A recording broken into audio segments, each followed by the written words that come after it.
What is the biggest challenge of your rebrand for the Knicks? I think the biggest thing is getting free agents and players to know that this is the place that they should show up at. This is where they should be. I think that narrative has been lost. So players haven't come, free agent hasn't come, and if we can sort of solve that problem, which I know we will, we have a great chance. We're the most iconic league. We're the most iconic team in the league by far. You've been incredibly successful in pretty much every venture that you've touched, obviously, and that's why nobody should have a problem with you playing the role that you're playing with the Knicks. But I think the bigger question is, particularly leading off of lending itself from what Max alluded to last week. Since 2003, the New York Knicks are the second losingest franchise in the NBA. They've won 38.8% of their games. Nobody has been worse outside of the Minnesota Timberwolves. Max has gone on and on. You guys memorize these stats because you guys. Max. Let me finish because let me get to the point. Max goes on and on about how bad it is. Why would you take on this role, considering all the things you have going on in your life? Why are you doing this? First of all, I'm a Knicks fan. I didn't tap out like Max did. Oh, I tapped out a long time ago. So I'm not tapping out. That's number one. Number two, as a marketer, man, this is the greatest city in the world, man, and you have the most iconic franchise. I talked about this. You look at whether it's the Manchester United or the New York Yankees or the Dallas Cowboys, it's the New York Knicks. You have a franchise that's synonymous with the sport itself, Like, of course I want to do that. And I'm going to be a big part of turning it around. Unlike, Max, is your point of view on ownership, a lot of teams have owners that people dislike. It's not about an owner. If you have an aggressive owner, somebody who's willing to invest in the team and put money behind a belief of putting the best product on the court, to me, that's the kind of owner I want. They didn't, as you know, there was a problem in New York with George Steinbrenner. There was a problem until they won. Yes, there was a problem with George Steinbrenner. No, we'll talk about all this, yep. Let's get into that. The New York Giants, New York fans are rough. The Giants win the Super Bowl, they start losing a few games into the following season, they're booing Tom Coughlin in New York. New York fans are tough. But you know what? New York fans also deserve a winning product. And I believe that this regiment right here, this regime rather, that we're putting together, this team, we're going to be aggressive and we're going to start winning and getting great athletes to come to the city. Before I let Max He's go, about to go. He's about to go. I'm gonna let Max. I'm gonna because I know you got something. I just want to make sure I get this question out of the way. Yeah. So let's understand something here. It's not just about image consulting. You are Steve Stoute. The bottom line is this: you're in Dolan's ear, and you're going to play a role in formulating the new regime. Is that correct? I'm invested in the outcome. I'm working with a management team, Dolan and others. Okay. It's not just Dolan. Okay. It's Dolan and others. Okay. And I'm invested in the management team and the outcome to bring the best athletes, the best management to the city, to the organization. But Dolan's who brought you there. Oh, Dolan, yes. Gotcha. Dolan Floor's yours, Max. First of all, Floor's yours, Max. How? What are the actual things that you're going to do, short term and long term? Okay, yes, short term and long term. Go ahead.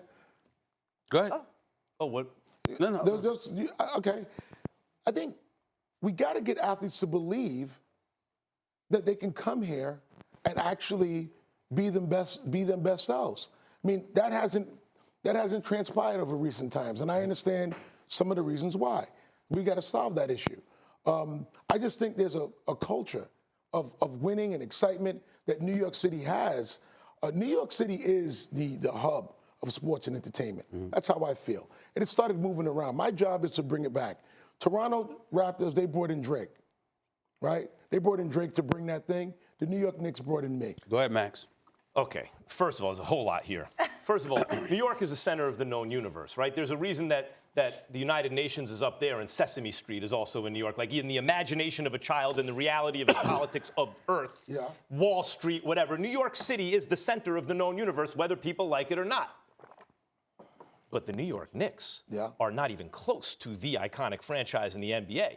By far, and it's not close, that's the Los Angeles Lakers, as measured by worldwide fame, as measured by championships in the modern era, et cetera, as measured by who would be on their Mount Rushmore. The New York Knicks have not won a championship in my lifetime. I'm 46 years old. They won it in January of 73. I was born in August of 73. You look good. No, I'm 46. I'm 46, brother. This is real. they haven't won one. George Steinbrenner, you're right. He came in spending money in a no-salary cap league, bought some championships, but you know when the Yankees started winning again? When Steinbrenner started losing it and had to take a step back from the team. First of all, when he got banned from baseball, he couldn't trade away all the young prospects. He couldn't put his bad influence on the team, and he stepped away. The baseball people ran it. Then when he came back, he took a back seat, and they started winning. I'm just talking about the perception of Steinbrenner. Oh, That's all I was okay. talking But no, you're right. People wanted Steinbrenner gone, no doubt about it. That's the only thing I just But said. for good reason.